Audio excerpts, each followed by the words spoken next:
This channel does not promote any violent, harmful, or illegal activities. All content provided by this channel is meant for an educational purpose only. MDH chana masala এখন ছোলা হোক বা বরবটি দানা, সাদা চানা হোক বা কালো, সব রান্নাই হবে অসাধারণ। MDH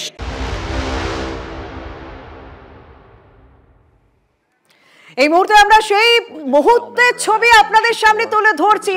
আন্তর্জাতিক মহাকাশ স্টেশন, স্পেস স্টেশন, সেই স্পেস স্টেশনে পা রাখলেন শুভাংশু শুক্লা। প্রথম ভারতীয় ইন্টারন্যাশনাল স্পেস স্টেশনে পা রাখলেন। যেমন বলা হয়েছিল সন্ধ্যে 6টা নাগাদ তারা পা রাখবেন, কিন্তু তার কিছুক্ষণ আগেই 5:53 পা রাখলেন আন্তর্জাতিক স্পেস স্টেশনে। বেরিয়ে এসেছেন শুভাংশু শুক্লা। যে ড্রাগন ক্যাপসুল বা মডিউল রয়েছে সেই মডিউল থেকে বেরিয়ে এসেছেন। আমরা সেই ছবি দেখতে পাচ্ছি, শুভাংশু শুক্লার মুখে চওড়া হাসি। স্পেস স্টেশনে প্রথম ভারতীয় শুভাংশু শুক্লা। আমরা দেখেছিলাম 4:02 স্পেস স্টেশনে ডকিং প্রসেস স্টার্ট হয়েছিল, আর কিছুক্ষণ আগে 5:53 দেখতে পাচ্ছেন সেই ছবি।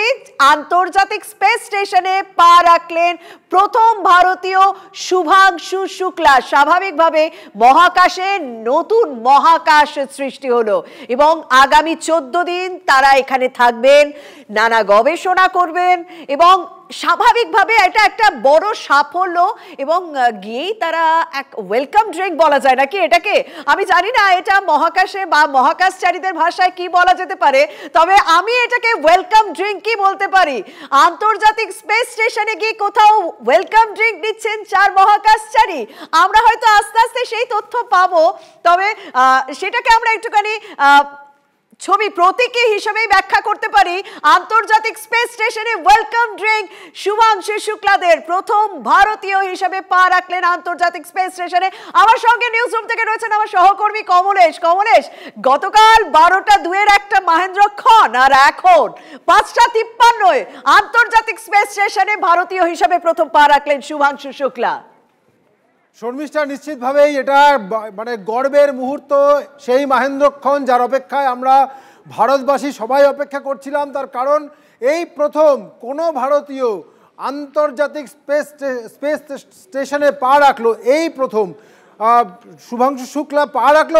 বলবো আমরা যে ছবি দেখতে পাচ্ছি অসাধারণ, এই ছবি অসাধারণ মুহূর্ত। এবং তুমি যেটা বলছিলে ওয়েলকাম ড্রিঙ্ক একটা সবাইকে দেওয়া হলে, এই মুহূর্তে মহাকাশে মানে মহাকাশ আন্তর্জাতিক স্পেস স্টেশনে 7 জন মহাকাশচারী রয়েছেন। আমেরিকা, রাশিয়া এবং জাপানের 7 মহাকাশচারী। তারা আমরা অনেকক্ষণ ধরে দেখছিলাম যে তারা ওই আন্তর্জাতিক স্পেস স্টেশনের যে দরজা সেটা খুলে ভেতরে যে ভেস্টিবিউলটা রয়েছে, মানে যে মহাকাশযান গতকাল পাঠানো হয়েছিল এবং স্পেস স্টেশনের মাঝে যে অংশটা, সেখানে যাবতীয় পরীক্ষা নিরীক্ষা যেগুলো করার কথা, চেকিং করা, প্রেশার ঠিক আছে কিনা, প্রতিটা কাজ শেষ হওয়ার পর অবশেষে আমরা দেখলাম যে 4 জন মহাকাশচারী একে একে চলে এলেন। রয়েছেন পেগি হুইটসন, যে মহিলাকে আমরা দেখতে পাচ্ছি, ইনি পেগি হুইটসন।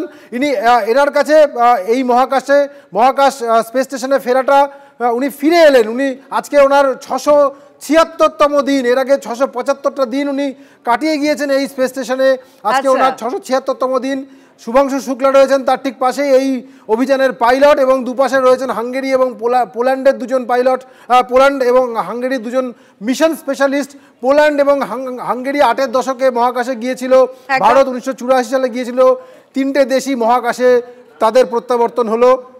শর্মিষ্ঠা, একদম কমলেশ, তুমি আমাদের সঙ্গে থাকো। এই ছবিটা মাস্ট, মানে আন্তর্জাতিক স্পেস স্টেশনে গিয়ে ওয়েলকাম ড্রিঙ্ক এই শুভাংশু শুক্লাদের, এই ছবিটা মাস্ট। আমি এটার সঙ্গে কি গতকালের সেই মহেন্দ্রক্ষণের ছবিটা দেখতে পারি? 12:02 যখন উৎক্ষেপণ শুরু হলো, যখন সফলভাবে উৎক্ষেপণ শুরু হলো। কারণ দেখুন, যখন সেই শুরু করলো অ্যাক্সিওম 4 এর উদ্দেশ্যে তারা রওনা দিলেন, অ্যাক্সিওম 4 মিশনের উদ্দেশ্যে রওনা দিলেন, সেই শুরুটা এবং শেষটা বলা হয় ভীষণ ক্রিটিক্যাল পার্ট।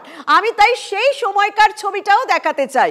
গতকাল 12:02 যখন সফলভাবে উৎক্ষেপণ হলো, যখন রওনা দিলেন আন্তর্জাতিক স্পেস স্টেশনের উদ্দেশ্যে এই শুভাংশু শুক্লারা, সেই ছবিটা যদি দেখানো সম্ভব হয় দেখাচ্ছি আমরা।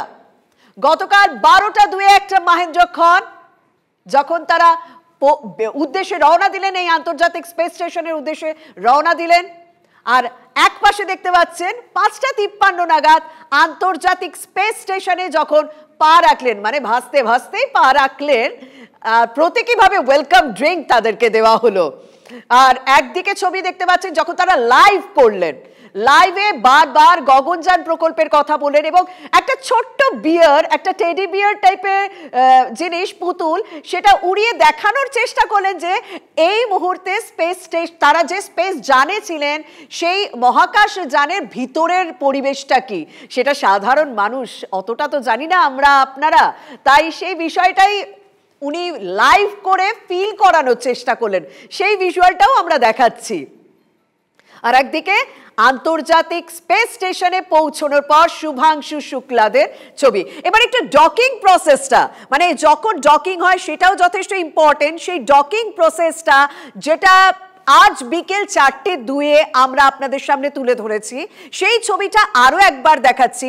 আন্তর্জাতিক স্পেস স্টেশনের যে গেট এবং মডিউল, যেটা ড্রাগন মডিউলের যে গেট রয়েছে, সেই গেটটা যখন আস্তে আস্তে কানেক্ট হচ্ছে, এবং এটাও যথেষ্ট চ্যালেঞ্জের কাজ ছিল কারণ দুটোই কিন্তু সচল ছিল। কমলেশ, তখনও তুমি এই ডকিং এর টাইমটা ভীষণভাবে বলছিলে, এবং এই মুহূর্তে দাঁড়িয়ে একটা মানে আমি না ভাষা পাচ্ছি না।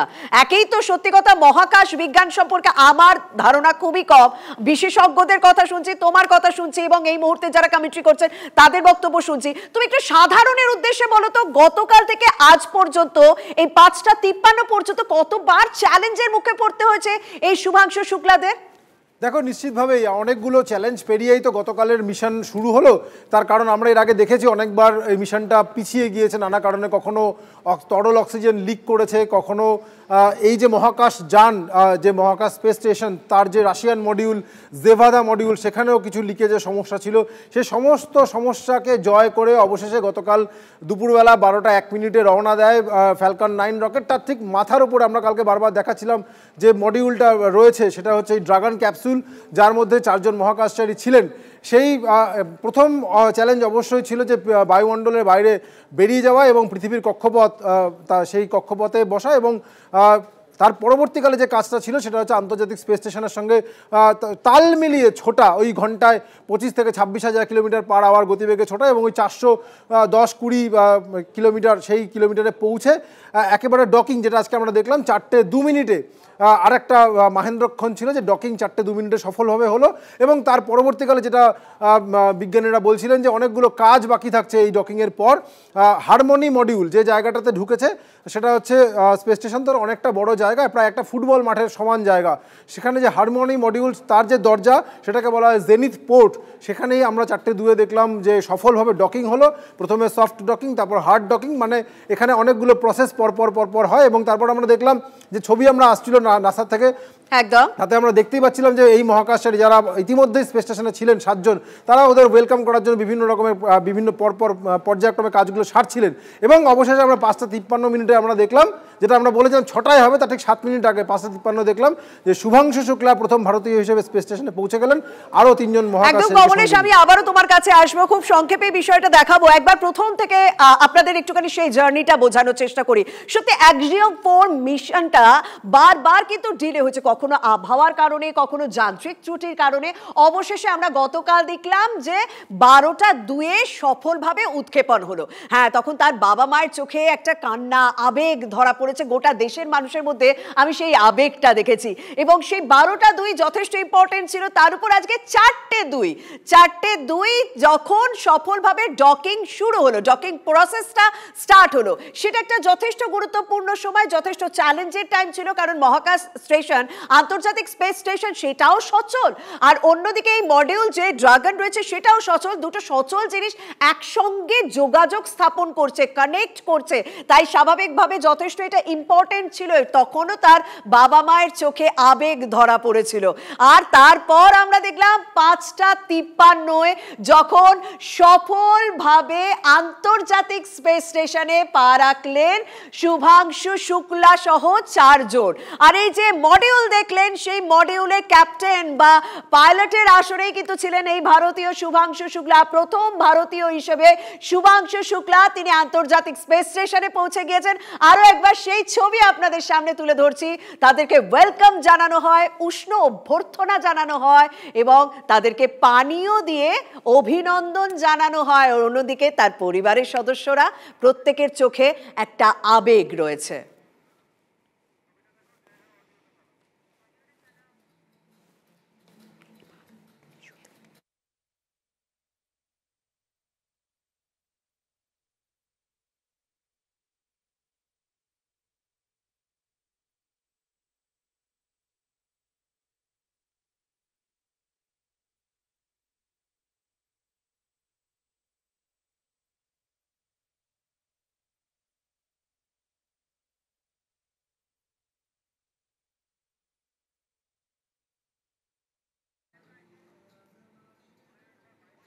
দেখুন, আমরা আপনাদের কথা দিয়েছিলাম, সত্যি ভারতীয় হিসাবে তো এটা একটা গর্বের মুহূর্ত।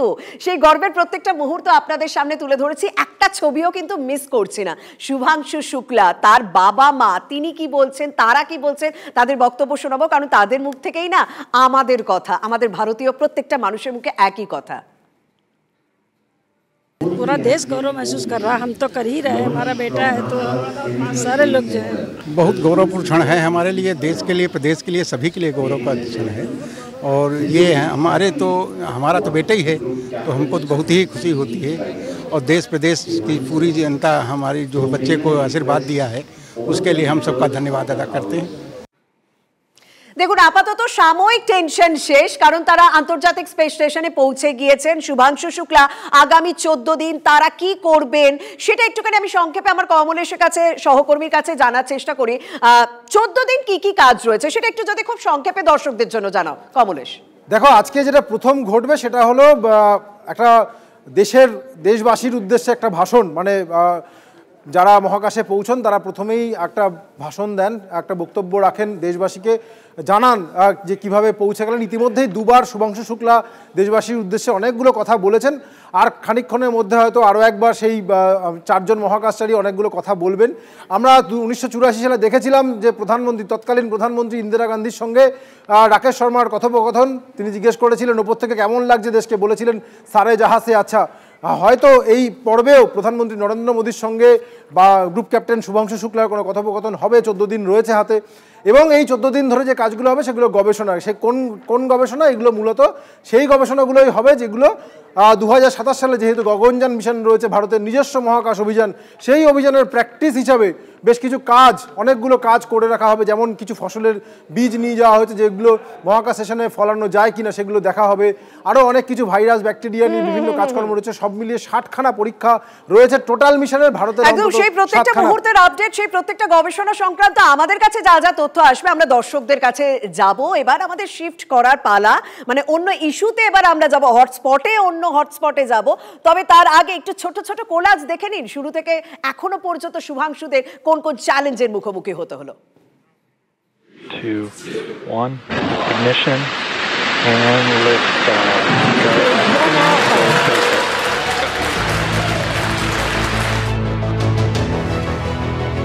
New environment, new challenge, and I'm really enjoying this experience. That is at the 20-meter mark. Dragon contact, soft capture complete.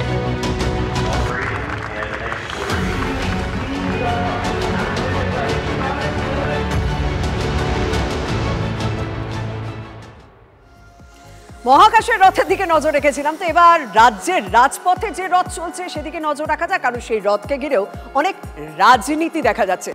পথ ভাবে আমি দেব, রথ ভাবে আমি, মূর্তি ভাবে আমি দেব, হাসেন অন্তর্যামী। হটস্পটের দ্বিতীয় ইস্যুতেই এই লাইনগুলো সব থেকে বেশি মনে পড়ছে। প্রাচীনকালে রথ নিয়ে রাজারা যুদ্ধে যেতেন শুনেছে, কিন্তু কোট আনকোট রথ নিয়ে যুদ্ধ রাজনীতির যুদ্ধ, রাজনীতির হাত ধরে সেটাও যে সম্ভব সেটা অনেক আগে থেকেই আমরা দেখে আসছি গোটা দেশে, কিন্তু গত কয়েকদিন থেকে এ রাজ্যে, এ বঙ্গেও সেটাই দেখা যাচ্ছে। শাসক হোক বা বিরোধী, সব শিবিরেই এক ছবি। রথযাত্রায় এতদিন সবার নজর কোন দিকে থাকতো? পুরীতে। আর এই বাংলা থেকে হাজার হাজার মানুষ পুরীতে যেতেন, কিন্তু এবার থেকে ফোকাস দীঘাতেও। বঙ্গোপসাগরের তীরে দুই সমুদ্র শহরের জমজমাট লড়াই শুরু হয়ে গিয়েছে। আর মুখ্যমন্ত্রী মমতা বন্দ্যোপাধ্যায় তিনি গতকালই দীঘা পৌঁছে গিয়েছেন। আজ সারাদিন সমস্ত কিছু নিজের হাতে দেখেন, রথের রশি পুজোতে তাকে দেখা গেল, সবকিছু। এবং তিনি একা নন, রাজ্যের একাধিক মন্ত্রী এবং প্রশাসনিক কর্তারাও সেখানে পৌঁছে গিয়েছেন। অন্যদিকে রাজ্যের বিরোধী দলনেতাও রথের দিন একাধিক কর্মসূচি নিয়ে রাস্তায় নামবেন, চষে ফেলবেন একাধিক এলাকা। এর সঙ্গে প্রসাদ রাজনীতি তো রয়েছে, নিশ্চয়ই আপনার বাড়িতেও প্রসাদ রয়েছে, কিন্তু এই প্রসাদ নিয়েও জানেন তো রাজ্য রাজনীতিতে আমরা ওরা শুরু হয়ে গিয়েছে। তৃণমূলের প্রসাদ বনাম বিজেপির প্রসাদ। দেখুন এবার আপনি কারটা গ্রহণ করবেন।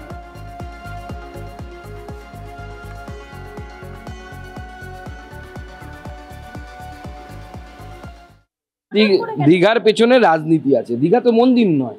মানুষের অধিকার আছে পুজো করার, প্রসাদ বিলি করার, করছে, তাতে কি আছে। ন্যাচারালি যারা বাড়িতে প্রসাদ গ্রহণ করছেন তারা নিজেকে ঈশ্বরের আশীর্বাদ ভাবছেন যে বাড়িতে এসে পৌঁছে গেল তার মহাপ্রভুর প্রসাদ। হালাল প্রসাদ দেবেন, হয় এটা।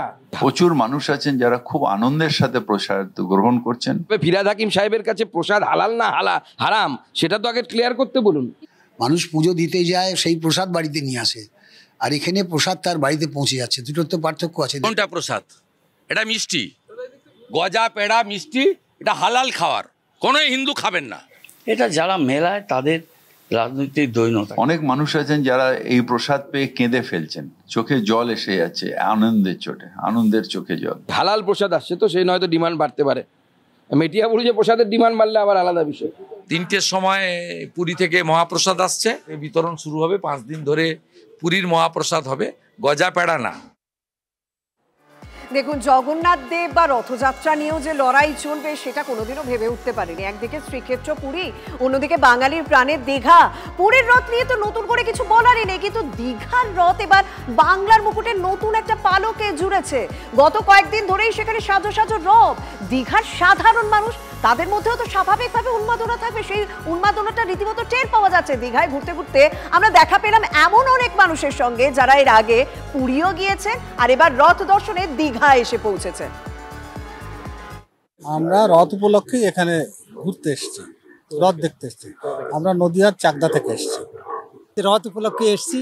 এখানে আমার এসে বহুত ভালো লাগছে। দীঘাতে আমি হোটেল বুক করেছিলাম, হোটেলের এত ক্রাইসিস, কোনো অনলাইনে কোনো হোটেল আগে যা রুমের ভাড়া যা আমরা যে আগে যে এসেছি তার চাইতে একটু বেশি, ভাড়াটা বেশি হয়ে গেছে। এখন রুম ভাড়াটা বেশি গেছে, খাদ্য খাবার সবই বেশি হয়ে গেছে। এখন আমরা যখন এর আগে এসেছি 300, 350, 450, এখন সে 500 হয়েছে।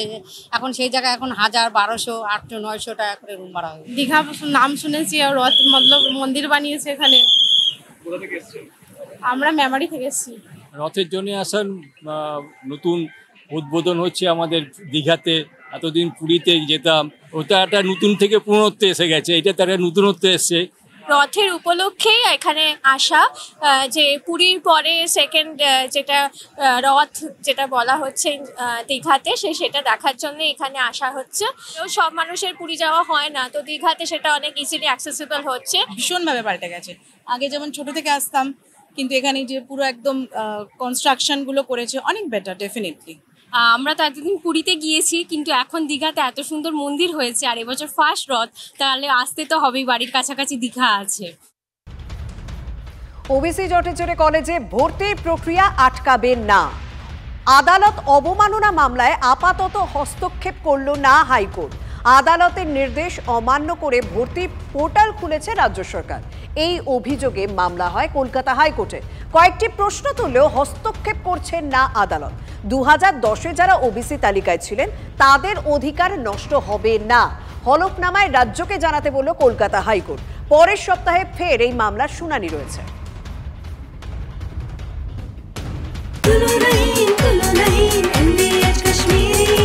আরে কম দে কিন্তু খাঁটি দে। MDH কাশ্মীরি লাল লঙ্কার গুঁড়ো।